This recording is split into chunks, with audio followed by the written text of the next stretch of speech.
পনিরটাকে কিন্তু অনেকেই পছন্দের খাবারের মধ্যে 1 নম্বরে রাখে, আবার অনেকেই এটাকে একদমই পছন্দ করেন। আমি কিন্তু পছন্দের দলের মধ্যেই পড়ি। আমার মা পনিরের নাম শুনলেই নাক সিটকায়। শুরু করব আজকের রান্না লাহোরি পনির। প্রথমেই একটা মশলা বানাবো, তাই জন্য গরম প্যানে দেব গোটা জিরে, ধনে, গোলমরিচের গুঁড়ো, 3টে লবঙ্গ, 2টো এলাচ আর সামান্য নুন। এবার একটু নাড়াচাড়া করে গুঁড়ো করে নেব, তবে মিহি করব না কিন্তু একদম। এবার ম্যারিনেট করব পনিরটাকে। টুকরো টুকরো করা পনিরকে কাশ্মীরি লঙ্কার গুঁড়ো, নুন আর সামান্য অলিভ অয়েল দিয়ে মেখে রেখে দিয়েছি। এবার প্যানে দেব ভেজিটেবলস অয়েল। তেল গরম হতেই দেব 2টো এলাচ আর লবঙ্গ।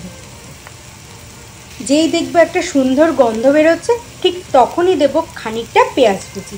পেঁয়াজটা হালকা ভাজা ভাজা করে দেব আদা আর রসুন কুচি, সাথে দেব হলুদ গুঁড়ো, একটু মিশিয়ে নেব। এবার দেব নুন। একটু ভাজা ভাজা হয়ে আসলে দেব কাশ্মীরি লঙ্কা গুঁড়ো আর সামান্য জল। তারপর ভালো করে মশলা কষাতে হবে। যত ভালো কষানো তত রাঁধুনির প্রশংসা। তারপর দেব ধনেপাতার ডান্ডি কুচি। এবার মশলার সাথে মিশিয়ে দেব টক দই। আবারও ভালো করে মশলা কষিয়ে দেব আগে থেকে যে বানানো মশলা ছিল তা ঢেলে। তারপর ভালো করে ধিমে তালে মশলা কষাতে হবে। দেব গরম জল, দিয়ে ফুটতে দেব বেশ কিছুক্ষণ। অন্যদিকে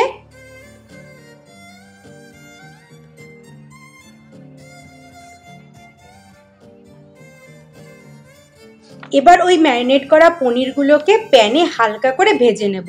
পনির বেশিক্ষণ ভাজলেই শক্ত হয়ে যায়, তাই সামান্য কালার আসতে না আসতেই পনিরগুলোকে তুলে রেখে দেব গরম জলে ভিজিয়ে। এবার যে মশলাটা জল দেওয়া ছিল টকবক করে ফুটছে, তখনই দেব এই পনিরগুলোকে আস্তে আস্তে করে বসিয়ে। পনিরগুলোকে মশলার সাথে একটু মাখামাখি করেই গ্যাস বন্ধ করে দেব। দেব ওপর থেকে কাঁচা লঙ্কা কুচি আর কাসুরি মেথি, আর দেব সামান্য আমচুর পাউডার। আচ্ছা, তোমাদের পনিরের কোন রান্নাটা সবচেয়ে বেশি ভালো লাগে আমাকে কিন্তু নিশ্চয়ই জানিও।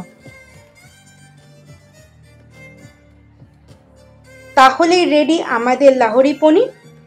ঝাল ঝাল মশলাদার দুর্দান্ত খেতে একটা ডিশ।